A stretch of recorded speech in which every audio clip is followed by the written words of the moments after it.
Kalau dibilang bahwa alat bukti kurang ini sedikit saya buka sedikit lah. Sebenarnya saya nggak pengen membuka-buka masalah kayak gini karena lebih cenderung ke pengadilan sebenarnya.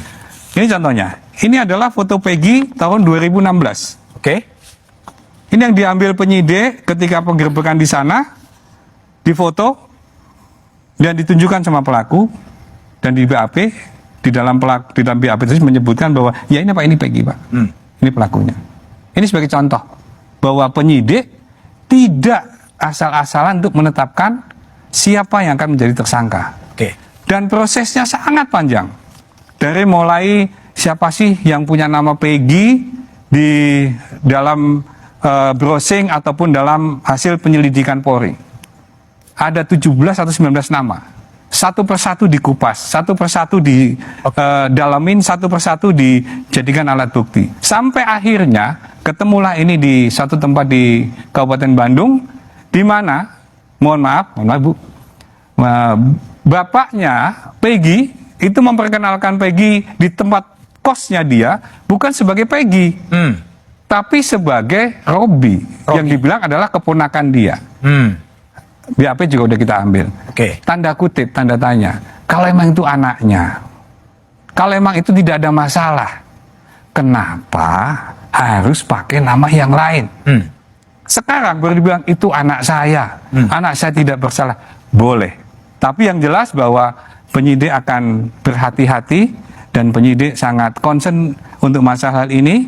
Apalagi Bapak Kapolri sering menyampaikan kepada kami, kepada seluruh jajaran, polisi tidak anti kritik.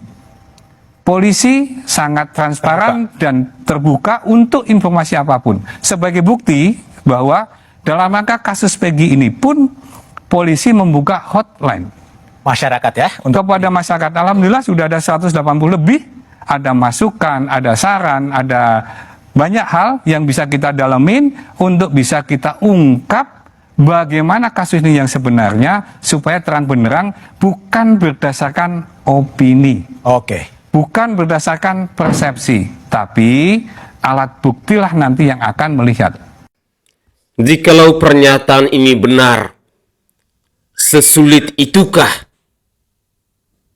oknum-oknum kepolisian di Cirebon yang menangani kasus pembunuhan Vina ini untuk menangkap seorang Peggy yang adalah kuli bangunan ini? Mari kita gunakan logika akal sehat kita. Assalamualaikum warahmatullahi wabarakatuh. Salam Om Swastiastu.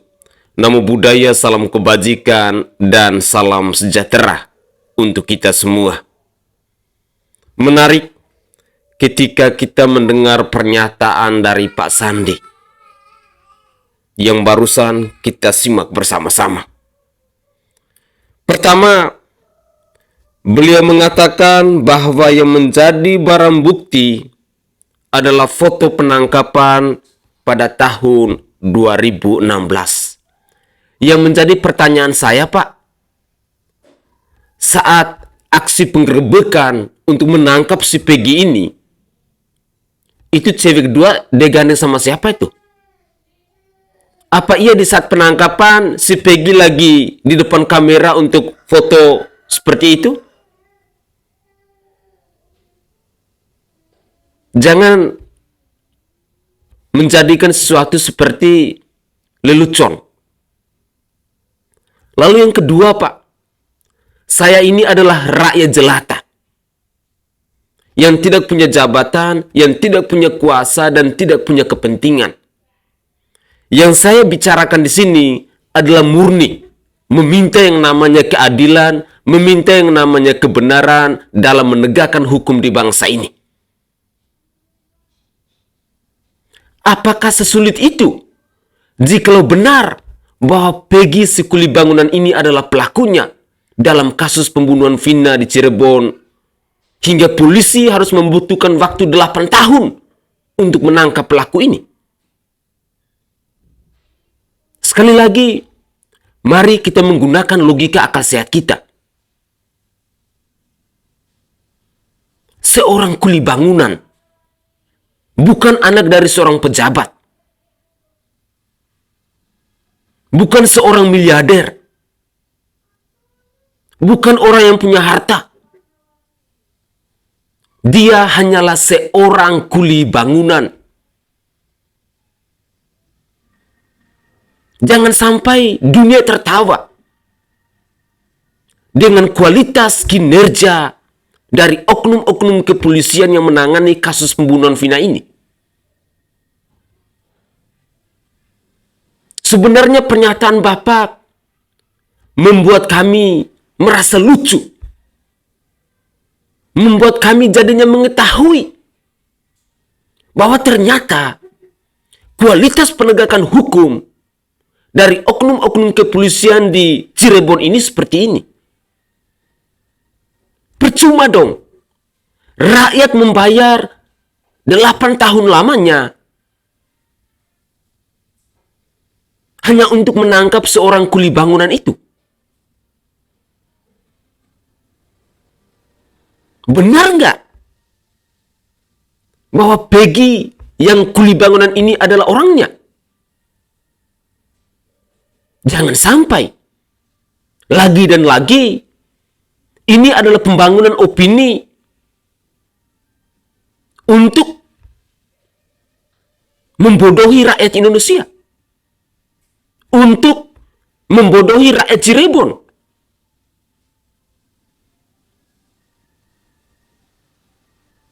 Karena saya secara pribadi, Pak, sampai detik ini, kalau si Peggy yang adalah kuli bangunan ini menjadi pelaku utamanya, tidak pernah masuk di logika akal sehat saya. Terkait dengan kualitas kinerja dari oknum-oknum kepolisian yang menangani kasus ini, yang membutuhkan waktu 8 tahun lamanya.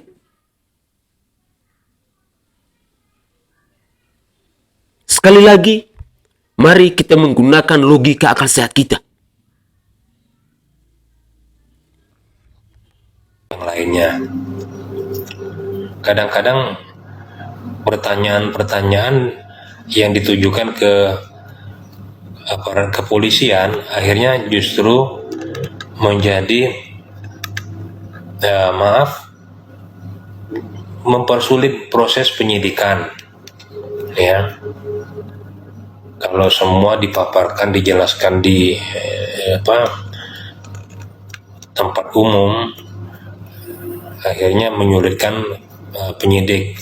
Mungkin dengan menyebutkan ciri-ciri, akhirnya si pelaku mulai merubah ciri-ciri, ya, mulai mengatur skenario yang lain. Nah, jadi mungkin itu, ya, mungkin disebutkan pakai kumis, yang bersangkutan mulai menghilangkan kumis, ya, ataupun rambutnya ciri-ciri seperti apa, mulai merubah lagi bentuk model rambutnya, jadi itu, ya. Jadi kalau terlalu banyak juga yang campur tangan terhadap kinerja penyidik, ya akhirnya seperti ini, ya, kesulitan penyidiknya. Jadi intinya teman-teman, tolong dibantu, ya, dibantu kalau ada informasi, kemudian bantu doa juga teman-teman, ya, semoga arwah saudara kita Vina tenang, ya, bisa tenang dengan terungkapnya kasus ini, ya. Himbauan kami kepada teman-teman TikTok, apabila bepergian berhati-hati, jangan menggunakan perhiasan yang berlebihan yang dapat mengundang reaksi dari pelaku kejahatan untuk berbuat. Mungkin dengan menyebutkan ciri-ciri, akhirnya si pelaku mulai merubah ciri-ciri. Satu aspal Bapak Komandan. Aduh, dilihat dari baju dan pangkat Anda itu udah tinggi, ya. Tapi kinerjanya itu sangat-sangat di bawah level standar gitu, ya. Mungkin anak kecil bisa nyelesain masalah ini. Dari 2016 sampai 2024 pihak kepolisian itu kemana semua? Tidur. Atau jam terbangnya terlalu tinggi sehingga nyungsep. Pak. Bisa sih pelaku itu merubah ciri-ciri seperti yang Anda bilang. Tapi sidik jari itu nggak akan pernah tertukar seumur hidup, Bapak Komandan. Kecuali bukti-bukti yang kokoh yang udah didapatkan di saat dilakukan penggalian kubur di tahun 2016 almarhum Vina dan diautopsi dan dibawa ke ruang forensik. Nah, di situ aja pihak kepolisian itu udah bisa mendapat bukti yang kokoh. Satu nih misalnya, dengan adanya katanya itu diperkosa, otomatis kalau dibawa ke ruangan forensik itu sudah bisa mendapatkan simpel-simpel atau mendapatkan bukti-bukti yang kokoh. Saya pernah berkomentar di akun TikTok resminya Kapolres Cirebon, tapi saya diblok. Kemana data-data yang udah disimpan di saat dilakukan penyelidikan yang dalam dengan menggali, mengangkat mayatnya almarhum si Vina, dibawa ke ruang forensik, data-datanya itu kemana semua, Pak? Nah, kemana semua data-datanya itu? Salam satu aspal, Bapak Polisi. Halo, salam, saya Aiman Wicaksono. Terkait dengan kasus Vina, ada dua hal yang baru yang menjadi pertanyaan banyak pihak. Yang pertama adalah berkurangnya DPO alias buronan dari 3 orang menjadi hanya 1 orang, yakni Peggy. Dan yang kedua, Peggy yang sebelumnya datanya disebar, buronan, ini berbeda dengan Peggy yang kemudian ditangkap, diantaranya dari jenis rambut, usia, dan juga alamat. Saya sempat membahas soal ini di Rakyat Bersuara yang hadir setiap Selasa pukul 7 malam. Berikut ini. Sekarang Peggy yang ditangkap, Peggy Setiawan yang ditangkap adalah Peggy alias Peron, bukan. Jangan kemudian ya setelah ditangkap kemudian dicocok-cocokkan dengan menyita ijazah, dengan menyita kartu keluarga, akte kelahiran, dicocok-cocokkan. Ingat, pada saat Polda Jawa Barat menetapkan DPO, itu disebarkan ciri-ciri Peggy alias Peron adalah umur 22 pada saat 2016, 30 tahun 2024, rambutnya keriting, warna kulitnya hitam, tinggi badannya 160, ya. Tinggalnya di Banjar Wangunan. Sekarang yang ditangkap, rambutnya tidak keriting, tinggalnya tidak di Banjar Wangunan, ya. Jadi tidak cocok dengan ciri-ciri yang ada dalam DPO. Usianya? Usianya, Pak Tony? Usianya 27. Jangan mudah mengasumsi ketika kita memakna situasi. Jangan memakai asumsi pribadi sebagai sebuah kebenaran. Coba jadikan hipotesis sehingga kita netral menemukan oh begini.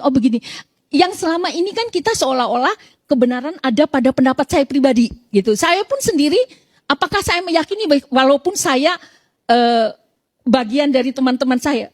Enggak, saya meriangkan sepertiga dari pola pikir saya untuk tetap mencurigai, untuk tetap tidak yakin. Karena keyakinan sesungguh fakta empirisnya nanti ada di pengadilan. Pertanyaannya, kenapa sih polisi enggak mau terbuka sekarang?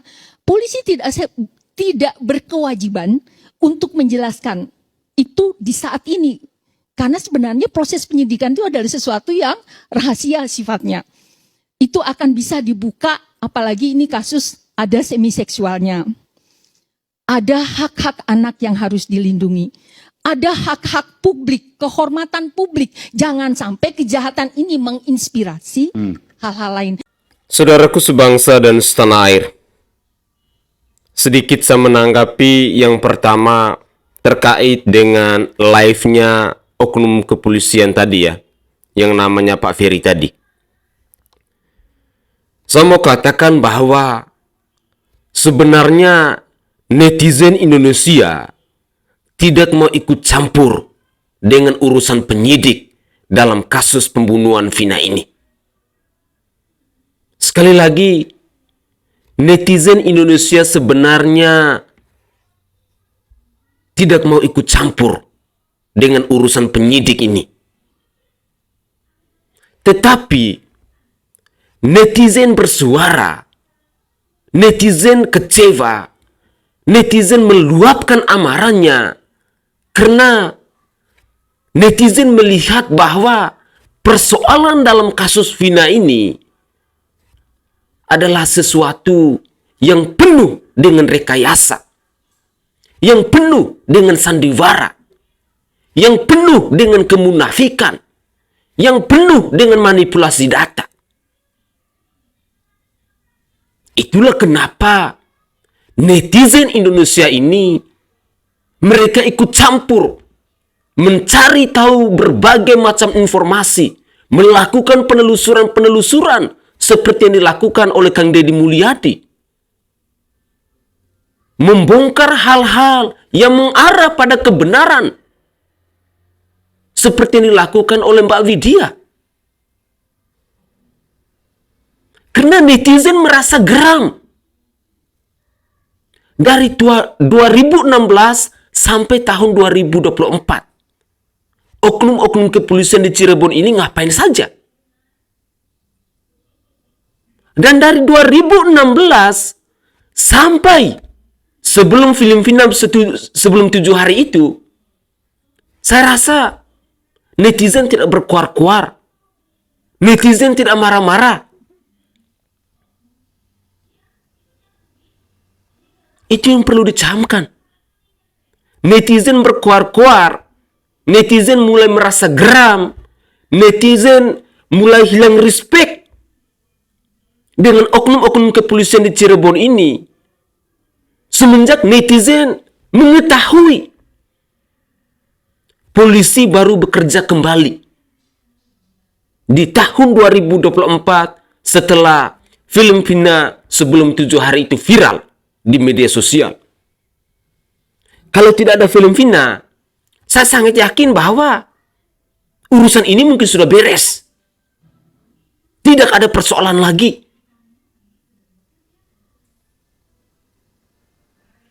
Sekali lagi saya garis bawahi bahwa netizen sebenarnya tidak mau ikut campur dengan urusan penyidikan. Tetapi netizen geram. Netizen merasa kecewa. Netizen merasa dipermainkan dalam kasus pembunuhan Vina di Cirebon ini. Karena netizen yang mereka suarakan itu adalah meminta yang namanya keadilan, meminta yang namanya kebenaran, meminta yang namanya penegakan hukum di bangsa ini. Jadi tolonglah, jangan menggiring opini dan menyalahkan netizen, jangan ikut campur, tidak. Karena netizen melihat bahwa kualitas dari oknum-oknum kepolisian di Cirebon yang menangani kasus ini benar-benar tidak profesional. Itu yang perlu dicamkan. Lalu pada poin yang kedua, saya sepakat dengan pernyataan dari lawyer dari pengecaranya si Peggy yang kuli bangunan ini. Kalau tidak salah namanya Mas Tony.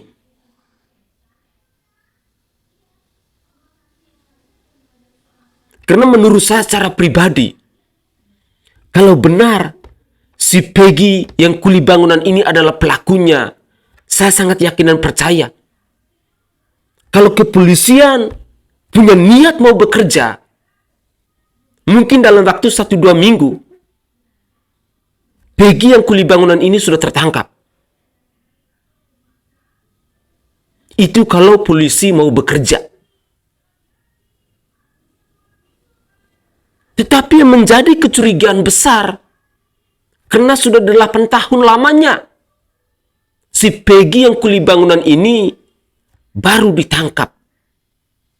Pertanyaan kami sebagai rakyat, benar nggak Peggy yang kuli bangunan ini adalah pelakunya?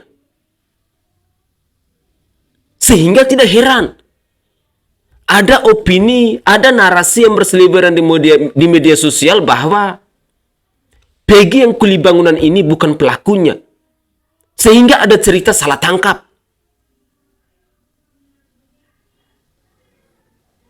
Tetapi ketika kita melihat klarifikasi dari Pak Sandi tadi, menunjukkan foto di tahun 2016 itu saat penangkapan, lagi dan lagi kami dibuat blunder. Itu kira-kira dalam acara apa saat Peggy ditangkap itu? Yang lagi foto gandeng begitu.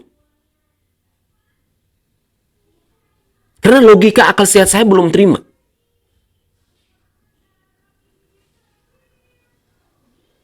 Saya hanya ingin bahwa oknum-oknum kepolisian yang menangani kasus ini bisa menerapkan yang namanya asas keadilan, kebenaran dalam penegakan hukum. Itu saja yang kami minta. Kenapa kami sebagai rakyat harus bersuara? Kenapa kami sebagai rakyat harus mengkritik kinerja dari oknum-oknum kepolisian ini? Karena kami sebagai rakyat melihat bahwa kasus pembunuhan Vina ini penuh misteri, penuh sandiwara, penuh dengan cerita, penuh dengan rekayasa, penuh dengan manipulasi data. Itulah alasan kenapa kami harus mengkritik. Kami mengkritik bukan berarti bahwa kami marah, kami benci dengan lembaga kepolisian Republik Indonesia ini, tidak. Karena kami percaya lembaga kepolisian Republik Indonesia adalah pengayom, adalah pelindung untuk rakyat Indonesia. Tetapi yang kami minta adalah kebenaran dan keadilan harus benar-benar ditegakkan. Sehingga tidak ada lagi cerita bahwa marwah dari Institut Kepolisian Republik Indonesia itu sudah tercoreng hanya gara-gara oknum-oknum kepolisian yang menangani kasus pembunuhan Vina ini tidak becus kerjanya. Itu adalah permintaan kami sebagai rakyat.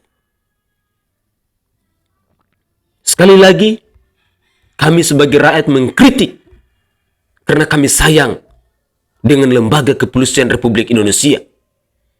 Karena kami ingin bahwa marwah dari lembaga kepolisian Republik Indonesia untuk mengayomi dan untuk melindungi rakyat Indonesia itu benar-benar harus dijaga.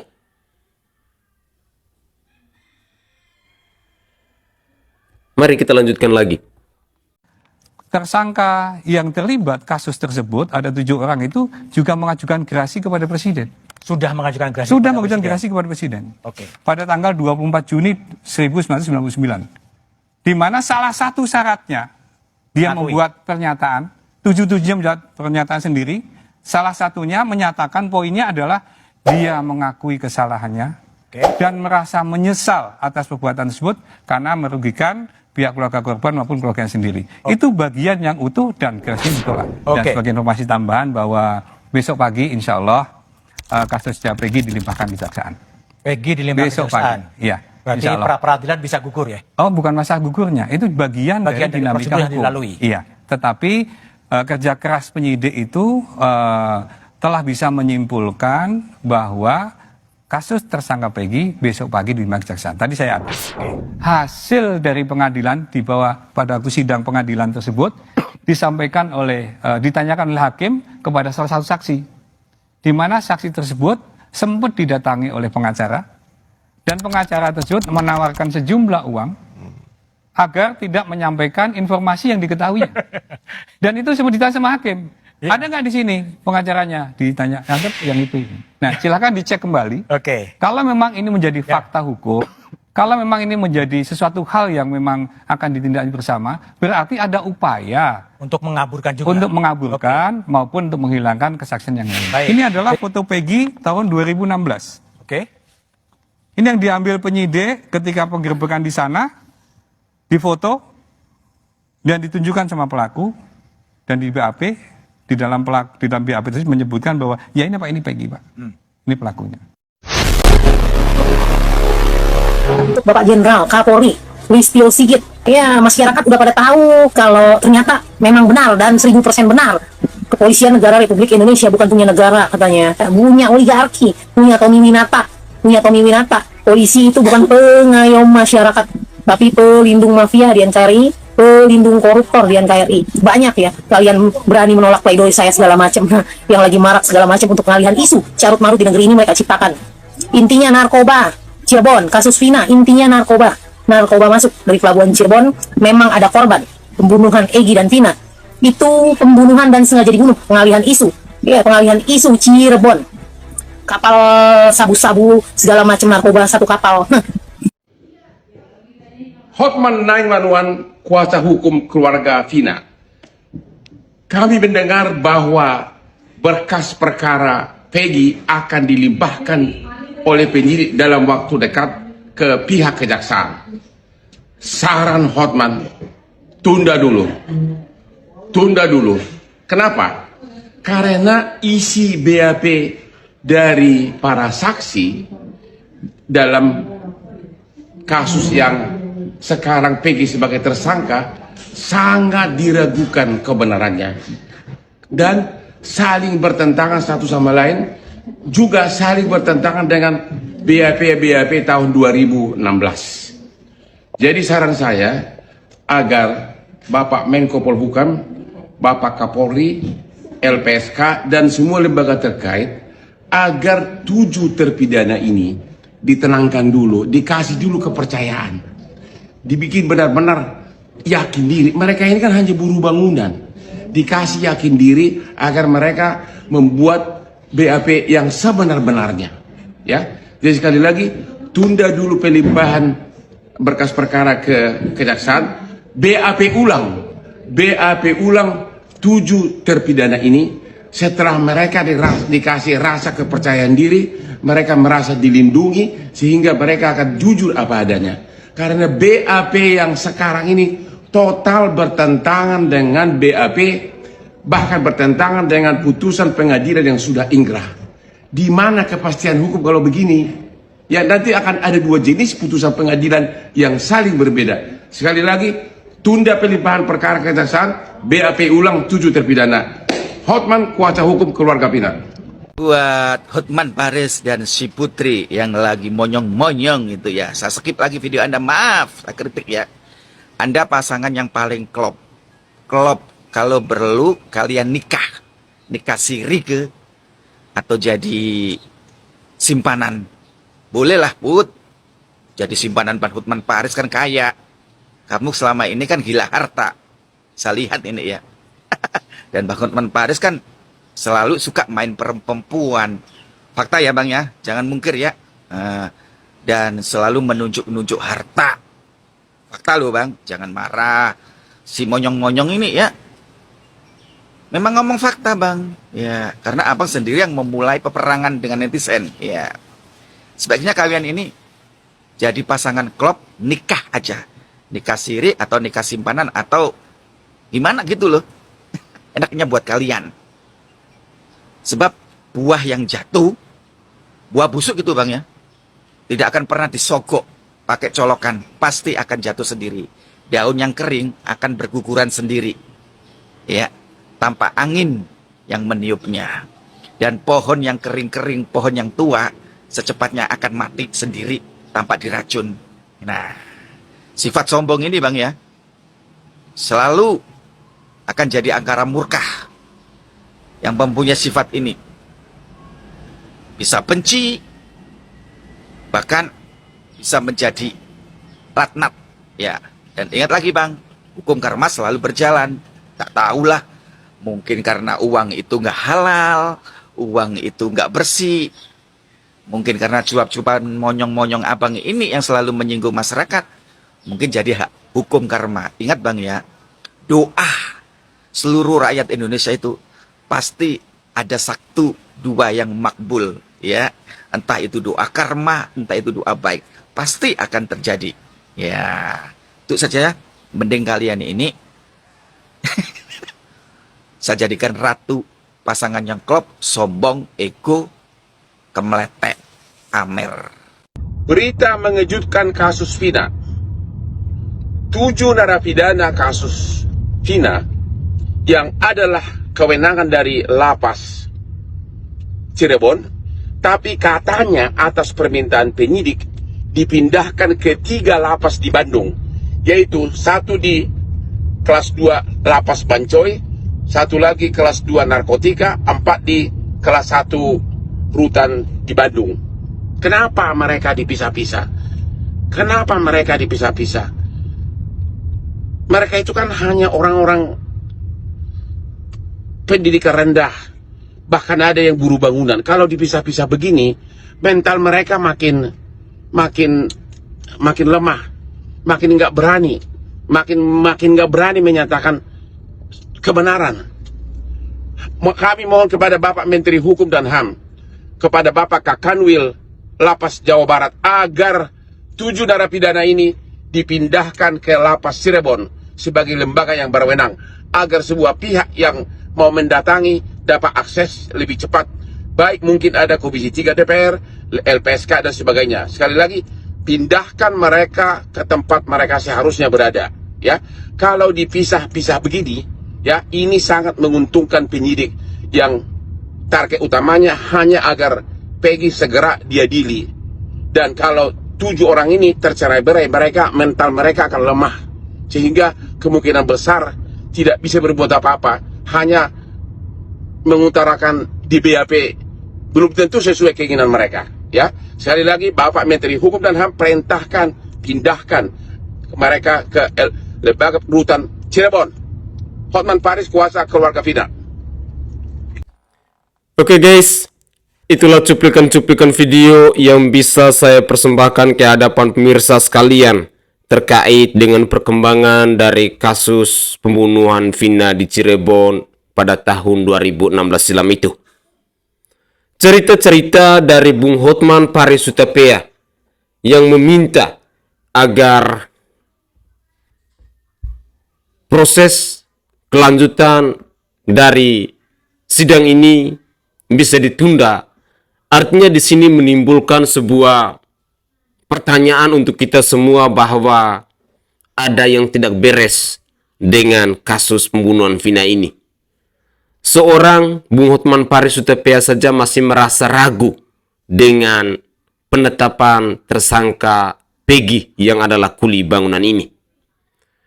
Dan saya berharap bahwa dari cuplikan-cuplikan video yang terakhir ini yang disampaikan oleh Bung Hotman Paris Hutapea bisa mengetuk pintu hati kita untuk mendoakan Peggy yang adalah kuli bangunan ini. Kita meminta petunjuk Tuhan, semoga bahwa polisi benar-benar bisa menetapkan orang sesuai dengan kesalahannya.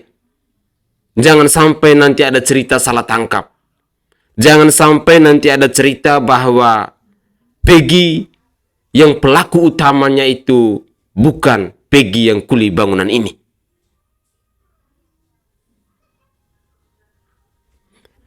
Pemirsa sekalian, semoga saja cuplikan-cuplikan video ini bisa mengetuk pintu hati kita, karena jujur saya secara pribadi tidak ingin bahwa orang-orang yang tidak bersalah itu dijerumuskan ke dalam jeruji besi. Saya hanya ingin keadilan, ingin yang namanya kebenaran, meminta yang namanya penegakan hukum itu benar-benar diterapkan di negara kesatuan Republik Indonesia ini. Biar besok lusa jangan menjadi kebiasaan. Biar besok lusa jangan sampai menjadi tradisi, sehingga menjadi korban adalah selalu rakyat kecil. Misteri-misteri dari kasus pembunuhan Vina yang disampaikan oleh Bung Hotman Paris Hutapea membuktikan kepada kita semua bahwa ada sebuah kotak Pandora besar yang harus dibongkar. Sehingga Bung Hotman Paris Hutapea pun harus meminta kepada Bapak Presiden Joko Widodo dan kepada Bapak Kapolri untuk membuat tim khusus guna menangani kasus pembunuhan Vina ini. Artinya, Bung Hotman Paris Hutapea sudah mengetahui latar belakang dari kasus pembunuhan Vina di Cirebon ini. Cerita-cerita tentang bisnis narkoboy, tentang mafia, tentang jual beli jabatan, tentang harta kekayaan dan lain sebagainya, itu menjadi sesuatu yang sedang diramaikan di media sosial. Tetapi apapun itu, saya sebagai rakyat jelata ingin meminta kepada oknum-oknum kepolisian yang menangani kasus ini benar-benar bisa mengedepankan kejujuran, bisa mengedepankan kebenaran dan keadilan. Jangan sampai rakyat tidak percaya dengan lembaga penegakan hukum di bangsa ini. Mungkin itu saja komentar singkat dari saya dan dari lubuk hati yang paling dalam. Sekali lagi bahwa kami mengkritik, kami bersuara karena kami mencintai lembaga kepolisian Republik Indonesia. Kami ingin bahwa marwah kepolisian Republik Indonesia ini benar-benar dijaga dalam penegakan hukum di bangsa ini. Saya Sainai dari Provinsi Nusa Tenggara Timur, saatnya kita yang rakyat jelata harus berani untuk bersuara. Salam hormat, salam NKRI, dan salam Pancasila untuk kita semua.